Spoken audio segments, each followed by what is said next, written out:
नमस्कार मित्रांनो, चला आज आपण पाहूया बांधकाम कामगार योजनेचा फॉर्म भरण्यासाठी जे काही ठेकेदाराचं सर्टिफिकेट लागतं म्हणजेच आपल्या कॉन्ट्रॅक्टरचं जे काही सर्टिफिकेट लागतं तर ते कसं भरायचं ते आपण पाहूया. त्याची संपूर्ण माहिती आज आपण या व्हिडिओमध्ये पाहूया. तर चला तर व्हिडिओला सुरुवात करूया. तिथे प्रथम मुद्दा जो काही तुमचा कॉन्ट्रॅक्टर असेल त्याचे संपूर्ण नाव द्यायचे आहे. नंतर त्याच्या व्यवसायाचे जे काही नाव असेल ते तुम्ही ते लिहून द्यायचं आहे. नंतर त्याचा म्हणजे जो कॉन्ट्रॅक्टर पाहिजे तो गव्हर्नमेंटचा सिव्हिल इंजिनियर हवा आणि त्याचा जे काही नोंदणी क्रमांक असेल गव्हर्नमेंटचा तो इथे लिहायचा आहे. नंतर ते कुठल्या विभागामार्फत जारी केला आहे म्हणजे PWD, ZP कुठल्या विभागाने दिला आहे ते. नंतर ठेकेदाराचा पत्ता इथे लिहायचा आहे तुम्ही. ठेकेदाराचा गाव, ठेकेदाराचा तालुका, ठेकेदाराचा जिल्हा, ठेकेदाराचा पिनकोड आणि ठेकेदाराचा मोबाईल नंबर. म्हणजे इथून वरची जी माहिती आहे ती सगळी माहिती आपण कॉन्ट्रॅक्टरची भरायची आहे. नंतर इथून खाली बांधकाम कामगाराचा तपशील तो म्हणजे अर्जदाराचा तपशील असेल.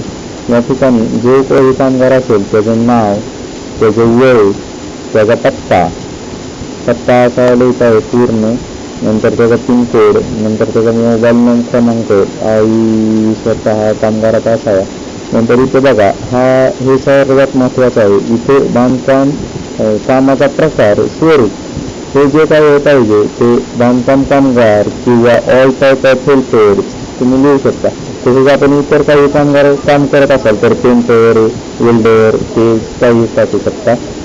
नंतर कामाचा कालावधी, हे सर्वात महत्त्वाचं आहे. कामाचा कालावधी कमीत कमी 90 दिवसापेक्षा जास्त पाहिजे. शेवटच्या 90 दिवसापेक्षा जास्त कालावधी इथे टाकणे आवश्यक आहे. नंतर सध्या काम कुठे चालू आहे त्या ठिकाणाचा पत्ता इथे तुम्हाला लिहायचा आहे आणि हा लिहिताना तुम्हाला सर्व नंबर नमूद करणे गरजेचं आहे. गाव आणि सर्व नंबर नमूद करणे गरजेचं आहे. नंतर ते गाव, तालुका, जिल्हा आणि पिनकोड आणि जे काही कामगार आहे ते कामगार कधीपासून काम करत आहे त्याची तारीख तुम्हाला इथे लिहिणे गरजेचे आहे. नंतर दिवसाची तुमची जे काही वेतन म्हणजे हजेरी जी काय असेल ती. आणि सर्वात महत्त्वाचा पॉईंट येतो तो म्हणजे सही शिक्का. तो सही शिक्का कसा घ्यायचा आहे तर ते आपण नीट आहे.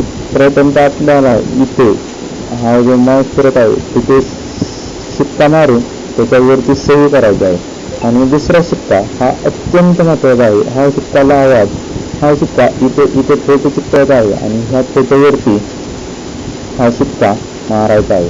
शिक्का मारताना अर्धा शिक्का फोटोवर आणि अर्धा शिक्का खाली जायला हवा याची काळजी घ्या.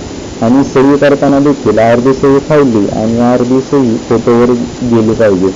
त्यानंतर इथे तुम्हाला जावक दिनांक टाकून घ्यायचा आहे आणि जावक क्रमांक जो काही ठेकेदाराचा जावक क्रमांक विचारायचा ठेकेदाराला आणि ठेकेदार जो काही जावक क्रमांक सांगेल तो तुम्हाला इथे टाकायचा आहे. अशा प्रकारे तुम्हाला संपूर्ण फॉर्म भरून घ्यायचा आहे. चला तर आपण पुढच्या व्हिडिओमध्ये पाहणार आहोत हा फॉर्म ऑनलाईन कसा भरायचा आणि कुठे भरायचा. धन्यवाद.